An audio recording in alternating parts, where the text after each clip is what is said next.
En consultant mon agenda, la troisième guerre mondiale est prévue pour 2027, mais elle pourrait arriver demain, par accident. Peut-être qu'un bateau de pêche se perd, peut-être qu'un missile tombe là où il ne devrait pas, ou peut-être que quelqu'un décide qu'il n'aime pas la façon dont une carte est dessinée. L'étincelle, c'est Taïwan. L'île que tout le monde avait oubliée jusqu'à ce qu'elle devienne le point chaud le plus brûlant du monde. Xi Jinping veut que son armée soit prête à envahir, même si cela lui explose au visage. Après tout, quand on rétablit l'ordre, qu'est-ce qu'un peu de chaos mondial ? Aujourd'hui, nous allons voir pourquoi la Chine ne peut pas envahir cette petite nation. Si vous appréciez ces vidéos, abonnez-vous avant que mon estime de moi ne coule plus vite que la mer morte. Commençons par la carte. La Chine s'appelait autrefois le royaume du milieu, le centre de la civilisation, et heureusement, la géographie était d'accord.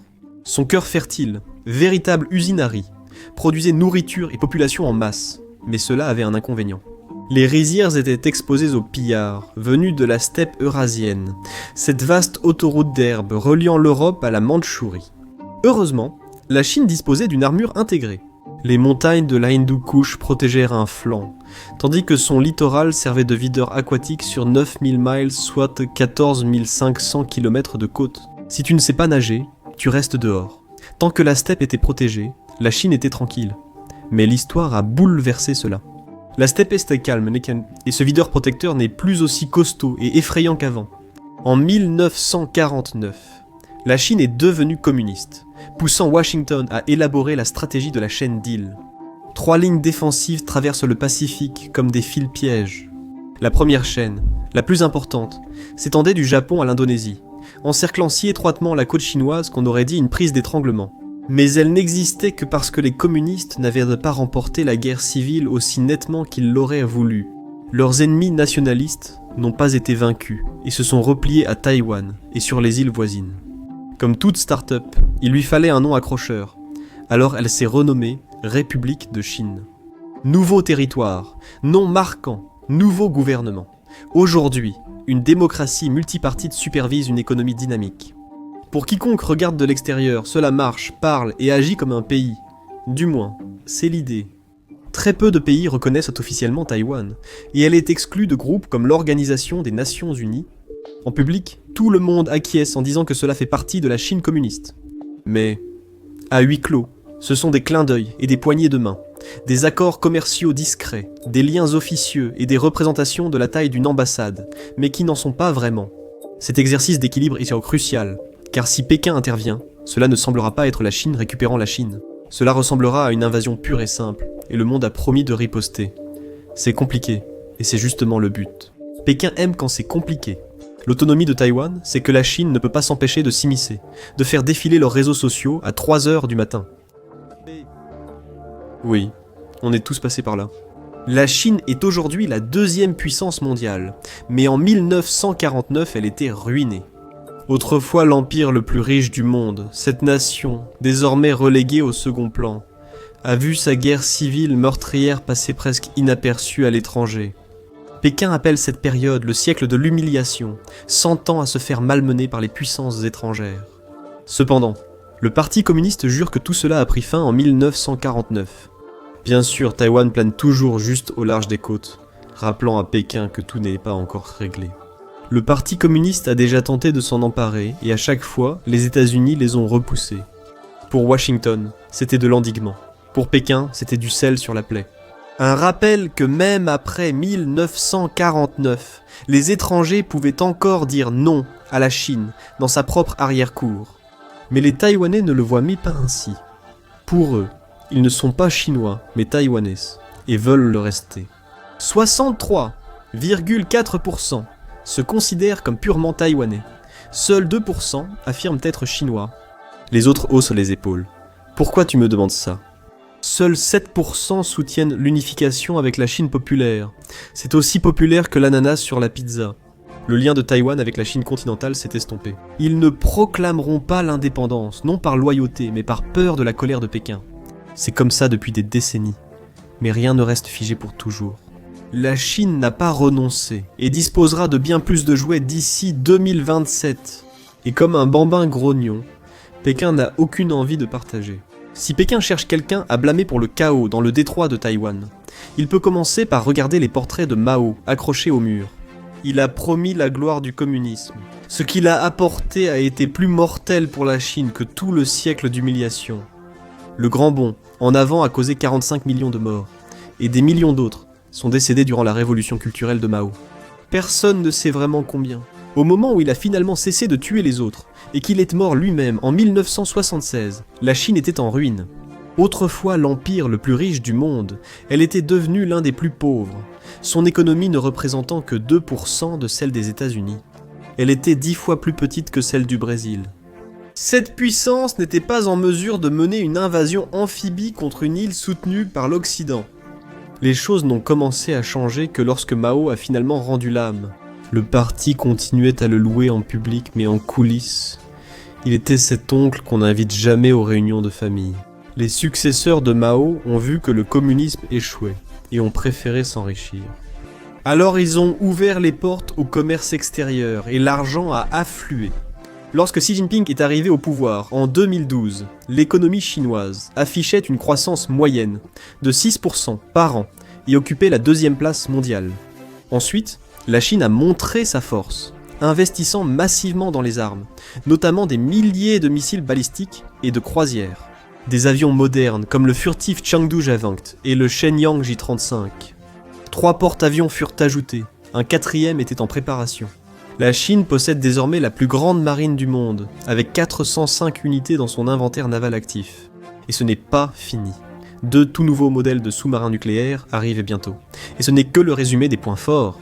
Le renforcement militaire de la Chine se fait à une vitesse fulgurante. Ce n'est pas une force conçue pour défendre la patrie. Elle vise à imposer sa puissance.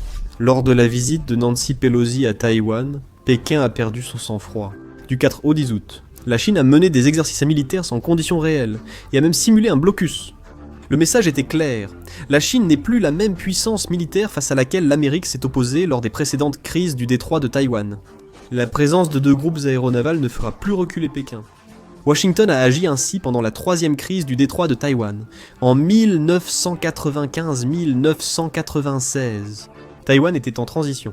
En signe de sa maturité en tant que pays indépendant, à l'exception du nom, Taïwan s'éloignait de la dictature instaurée par Chiang Kai-shek et organisait sa première élection présidentielle démocratique. La Chine a réagi comme toute nation raisonnable en lançant des missiles. L'Amérique a envoyé ses navires. La Chine a reculé. Les Américains ont oublié, mais pas la Chine. Et aujourd'hui, les missiles venant du continent sont encore plus meurtriers. Une reprise économique fulgurante et une armée en pleine expansion apportent de nouvelles tentations. Quand on a de l'argent, on veut le dépenser. Le dépenser pour des armes, on commence à vouloir les utiliser. Le nationalisme chinois n'est pas seulement en hausse, il est partout. Les entreprises ne prétendent plus être locales à l'étranger et affirment désormais clairement leur identité chinoise. Des films patriotiques, comme Wolf Warrior et La bataille du lac Changjin, ont connu un immense succès au box-office chinois, générant des milliards. En même temps, des diplomates, Wolf Warrior, cherchent par la confrontation sur la scène internationale avec tous ceux qui les écoutent. À l'école, Pékin instaure une formation à la masculinité pour endurcir les garçons dans le cadre de la politique Proposition pour prévenir la féminisation des adolescents masculins. Bientôt, ils donneront des podcasts d'Andrew Tate comme devoir. La Chine d'aujourd'hui affiche une assurance, tout comme l'Amérique des années 1980, avec ses héros d'action plus grands que nature et son sentiment de confiance retrouvé. Mais il y a une différence. Toute cette ferveur patriotique converge vers une île à seulement 87 miles, soit 140 km au large des côtes.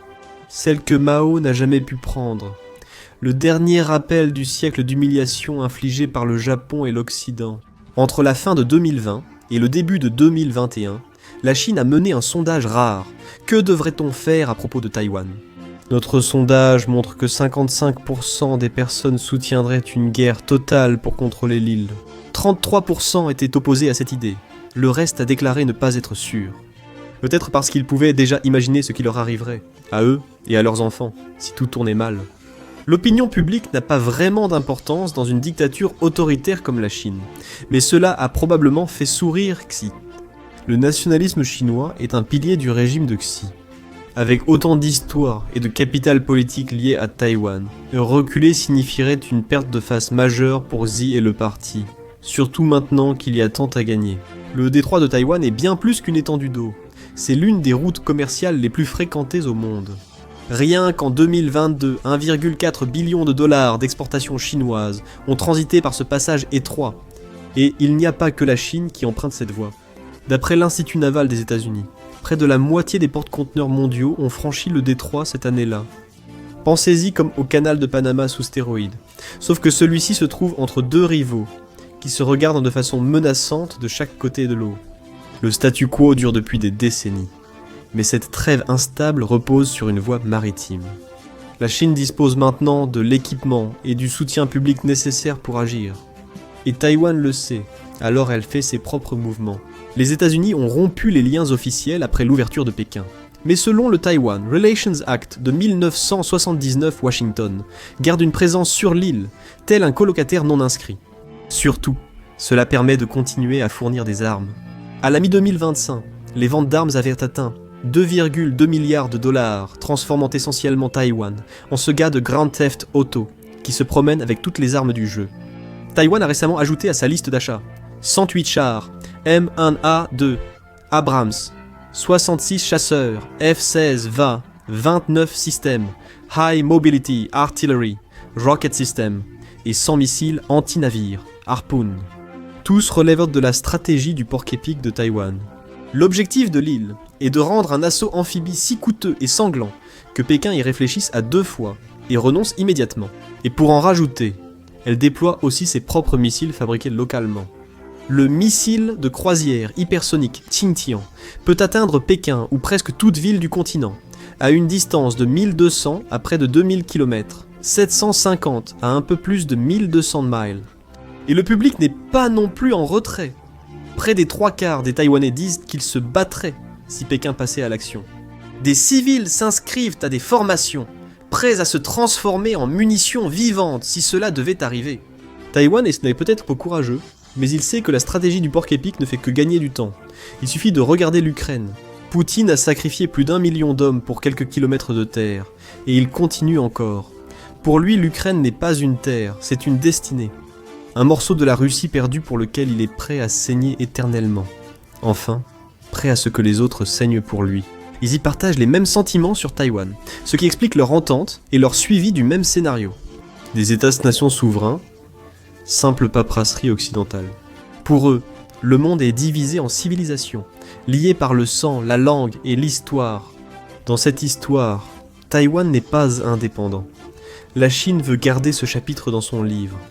Si vous avez la patience d'écouter les discours de Xi Jinping, vous l'entendrez parler du rêve chinois ou de la grande renaissance de la nation chinoise. En haut de cette liste de souhaits, il y a Taïwan, et il y a une date limite, 2049, le centenaire de la République populaire de Chine. D'ici là, il veut que ce soit fait. Mais s'il est sérieux, il ne peut pas attendre aussi longtemps. C'est à cause des cheveux gris. Littéralement, la Chine vieillit rapidement, au moment où elle espère rajeunir la nation. L'âge médian sera presque de 52 ans, plus proche du Japon que des États-Unis. Il est difficile de faire la guerre quand l'armée diminue, que les hôpitaux débordent et que le budget part dans les retraites.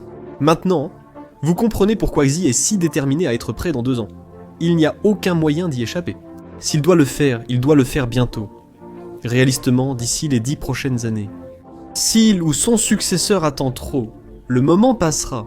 C'est l'apogée de la Chine, portée par ses années de croissance et une population encore immense. En cas de retard, la marée se retire, laissant Pékin plus faible, plus vieux, et ayant dépassé sa meilleure chance de redessiner la carte par la force. Mais même si Pékin donne son feu vert, la victoire n'est pas garantie. Ce serait le plus grand pari jamais tenté par le Parti communiste. Les invasions amphibies sont la manœuvre la plus risquée en guerre. Même avec l'effet de surprise, c'est un cauchemar et elle n'aurait pas cet avantage. La préparation serait visible plusieurs mois avant. Tout comme les fausses manœuvres de Poutine avant l'Ukraine. Kiev l'a vu venir, s'est retranché et a détruit la Blitzkrieg de Moscou. 3 ans et demi et 1 million de morts plus tard. Poutine l'a eu facile. Il n'a pas eu à transporter son armée sur l'eau d'abord. Les sanctions contre la Chine seraient prêtes à être appliquées avant même que les premiers bateaux ne quittent le port. Mais sanctionner la Chine, ce n'est pas sanctionner la Russie. Si les États-Unis et leurs alliés tirent, ils doivent se préparer à souffrir aussi, car cela les frappera également. L'économie chinoise s'élève à 17,8 milliards de dollars, soit environ 17% du produit intérieur brut mondial. Depuis l'ouverture de Deng, la Chine est devenue l'atelier du monde. La Chine est fortement intégrée aux chaînes d'approvisionnement mondiales. S'en détacher sera difficile. Nous l'avons déjà vu pendant la pandémie, quand Pékin a suggéré qu'il pourrait couper les fournitures médicales si certains pays posèrent les mauvaises questions. Et il ne s'agit pas seulement de masques et de gants. Pratiquement tout passe par la Chine. 8 iPhones sur 10 y sont fabriqués. Vous êtes sur Android ? Ne vous emballez pas. Samsung s'est retiré en 2019, mais votre téléphone, votre télé, votre ordinateur portable, ils dépendent tous des choses que la Chine contrôle. En réunissant tout cela, l'économie chinoise, son rôle d'usine mondiale et sa domination technologique, le tableau général s'éclaircit. Au centre de tout cela, il y a les terres rares. 17 éléments métalliques dont la vie moderne ne peut pas se passer. Le nom est un peu trompeur cependant. Les terres rares ne sont pas si rares, mais devinez qui possède la réserve. En 2023, la Chine a produit 70% des terres rares mondiales et traité 90% de leur transformation. Le Conseil de l'Atlantique estime que des sanctions contre les banques chinoises, comme celles imposées à la Russie, retireraient 3000 milliards de dollars à l'économie mondiale. C'est l'équivalent de la totalité de l'économie britannique, qui disparaîtrait du jour au lendemain. Et ce n'est pas tout. La Chine est un géant du commerce, mais Taïwan domine le secteur des puces électroniques.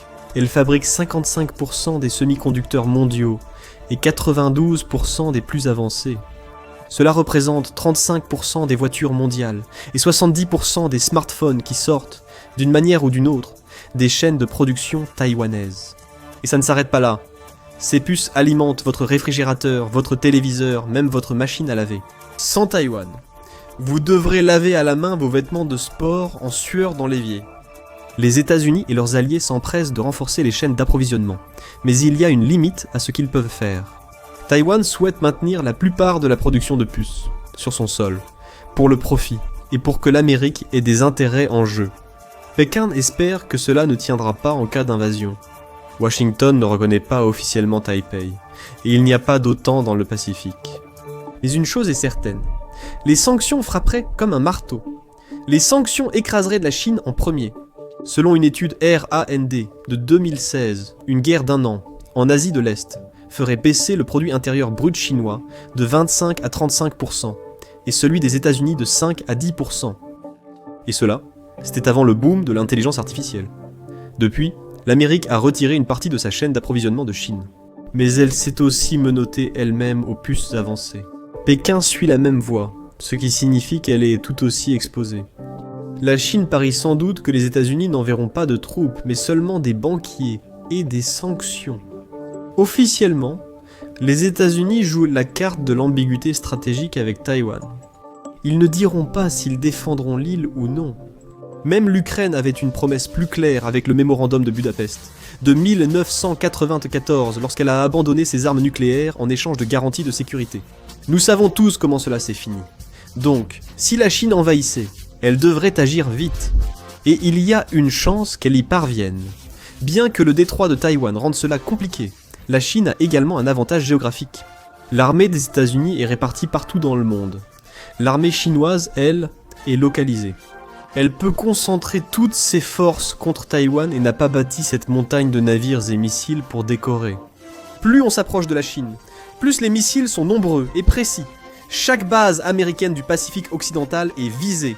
Même Guam, à environ 4800 km, reste une cible privilégiée. Les défenses d'antimissiles en abattraient certains, mais quelques-uns passeraient quand même. Ce que la géographie donne d'une main, elle le reprend de l'autre. Washington connaît la menace des missiles et prévoit de faire payer la Chine en cas de guerre prolongée. Xi pensait avoir trouvé une solution. Voici l'initiative La Ceinture et la Route, la Belt and Road Initiative. C'était un pari à 1000 milliards de dollars qui a mal vieilli. L'idée était simple. Acheter de l'influence en finançant les infrastructures de pays clés pour créer des routes commerciales alternatives. Le joyau de la couronne était le corridor économique Chine-Pakistan. Le corridor économique Chine-Pakistan est un raccourci contournant les points faibles de la Chine. Les navires du golfe Persique pouvaient décharger au Pakistan et entrer en Chine par route et rail. Regardez sur une carte et vous comprendrez pourquoi. C'est la route de la soie renaissante, sauf que cela n'a jamais eu lieu. Les routes du XVe siècle restent essentielles, et le coûteux raccourci de Pékin n'a abouti à rien, laissant la Chine bloquée derrière des goulets d'étranglement contrôlables par la marine américaine. Détroit de Miyako, détroit de Luçon près des Philippines et Taïwan, et détroit de Malacca, au point le plus étroit, seulement 24 miles, 38 km. Un cauchemar pour le principal consommateur d'énergie mondiale. La Chine consomme un quart de l'énergie mondiale, et 15% du pétrole brut mondial. Ses propres réserves. Une pataugeoire alors qu'il lui faudrait un stade. Depuis 1993, elle importe le reste, dont 80% passe par le détroit de Malacca. Et c'est là que Taïwan entre en jeu. Elle verrouille la première chaîne d'îles. Contrôler Taïwan détermine si la marine chinoise reste côtière ou peut pénétrer dans le Pacifique. Et il n'y a pas que le pétrole. Les 2/3 de tout le commerce chinois passaient par ce même étroit passage. La marine américaine le sait. Si Pékin envoyait un jour des navires vers Taïwan, les porte-avions américains ne se contenteraient en pas d'y aller. Certains resteraient plutôt au détroit de Malacca, la main serrée autour de la gorge économique de la Chine. Les missiles à moyenne portée de la Chine pourraient toucher les navires américains depuis ici. Mais plus on s'éloigne, plus ce parapluie devient faible. Et l'Amérique a un atout dans sa manche, que les missiles chinois ne peuvent pas éliminer aussi facilement. Les navires et bases sont des cibles faciles, mais les sous-marins relèvent d'un autre jeu de cache-cache. Les États-Unis avaient 64 sous-marins dans leur flotte l'an dernier. La Chine n'était pas loin derrière, avec 61, mais les chiffres ne font pas tout. La marine américaine emploie des sous-marins nucléaires capables de longs séjours en mer et de grandes profondeurs. L'amiral Samuel Paparo, alors chef de la flotte du Pacifique, s'est vanté que les sous-marins américains ont une génération d'avance sur ceux de la Chine. Il n'exagérait pas. La Chine possède 48 sous-marins diesel électriques silencieux lorsqu'ils fonctionnent sur batterie, jusqu'à ce qu'ils doivent faire surface pour se recharger. Quand ces moteurs diesel se mettent en marche, c'est comme un klaxon de voiture sous l'eau. Les sous-marins nucléaires chinois, type 93 et 94, sont plus bruyants que les Américains. Les nouveaux modèles 95 et 96, qui sont encore à l'état de projet jusqu'en 2030 environ, et les produire à grande échelle prendra du temps. Du temps que Pékin n'a peut-être pas. Alors, que se passerait-il si la Chine envahissait Taïwan ? Les sous-marins américains attendraient au passage clé. L'économie chinoise souffrirait si le conflit durait, et ces sous-marins pourraient aussi tirer sur le continent. Et si Pékin frappait les bases américaines dans la région, eh bien les torpilles savent rendre l'appareil. Ce qui n'arriverait pas, c'est un combat propre, en tête-à-tête. Les États-Unis pourraient déployer bien plus de puissance de feu que ce à quoi la Chine s'attendait. Et très vite, il n'y aurait pas que l'Amérique. Les voisins de la Chine, que celle-ci a majoritairement irrité, voudraient aussi se venger. 17 pays ont des différends territoriaux avec Pékin. Le plus grand affrontement, le Japon. La plupart des Japonais vivent sur les 5 îles principales. Mais plus au sud, il existe des rochers isolés appelés îles Senkaku, ou Diaoyu selon la Chine. Personne n'y vit. Mais en 1969, l'Organisation des Nations Unies a trouvé du pétrole et du gaz à proximité. Et soudain, la Chine a rappelé qu'elle les possédait depuis le XIVe siècle. C'est drôle comme l'histoire fonctionne quand il s'agit de pétrole. Et honnêtement, cette revendication a plus de sens que le conte de fées de Pékin sur d'anciens colons installés sur les Spratley. On y reviendra plus tard. Récemment, la Chine a accru la pression autour des Senkaku. En janvier 2021, elle a adopté une loi autorisant sa garde côtière à utiliser la force contre les navires étrangers dans les eaux chinoises. Sans surprise, Pékin a défini ces eaux aussi largement que possible, comme précisé par la loi. La juridiction chinoise s'étend aux eaux intérieures, à la mer territoriale, à la zone contiguë, à la zone économique exclusive aux eaux au-dessus du plateau continental, et à la catégorie vague des autres eaux. Vous pouvez deviner ce que « autres eaux » veut dire pour le Japon. La Chine testait déjà les limites du Japon en s'intéressant au Senkaku. Cette loi transforme ces provocations en un immense avertissement clignotant. Mais plus important encore, le Japon ne peut pas tourner le dos à Taïwan. Sa survie en dépend. 20% de son commerce passe par la mer de Chine méridionale, contrôlée militairement par la Chine. Le détroit de Taïwan assure 25% des exportations, 32% des importations et 90% de l'énergie importée. C'est pourquoi, peu de temps avant son assassinat, l'ancien Premier ministre Shinzo Abe a averti qu'une urgence à Taïwan serait aussi une urgence pour le Japon. Il n'exagérait pas. Si la Chine prend Taïwan, c'est l'existence même du Japon qui est en jeu. L'assassinat d'Abe n'a pas changé la trajectoire du Japon, il l'a accéléré. Il a fondé une armée plus forte et ses successeurs ont accéléré le mouvement. Pour la première fois depuis la Seconde Guerre mondiale, le Japon s'arme pour l'offensive, achetant des missiles capables de frapper des cibles bien au-delà de ses côtes. En décembre 2022, Tokyo l'a officialisé. Les dépenses de défense atteindront 2% du produit intérieur brut d'ici 2027. Cette date n'a pas été choisie au hasard. Elle visait directement le calendrier d'invasion de Xi. Environ 54 000 soldats américains sont au Japon, plus que dans tout autre pays. Même si Tokyo voulait rester à l'écart d'un conflit à Taïwan, la géographie ne le permettrait pas. Ces bases placent le Japon sur le champ de bataille, dès le premier jour. La Corée du Sud héberge 25 000 soldats américains. Séoul parle peut-être moins de Taïwan que Tokyo, mais elle est tout aussi liée à l'équilibre régional. Et il y a un problème encore plus important, le commerce. La géographie piège la Corée du Sud dans les mêmes points d'étranglement. 90% de son commerce maritime transite par la mer de Chine méridionale, et le détroit de Taïwan concentre 30% de ses importations et près d'un quart de ses exportations. La Corée du Sud a tenté de rester équilibrée face à la Chine de Xi, gardant sa sécurité avec Washington tout en profitant des échanges avec Pékin. En 2024, le président Lee Jae-myung a affirmé que Séoul devrait rester neutre et simplement remercier la Chine et Taïwan. La gratitude n'arrête pas les missiles. Dès que les tirs éclatent et que les routes commerciales se resserrent, la Corée du Sud ne peut rester neutre.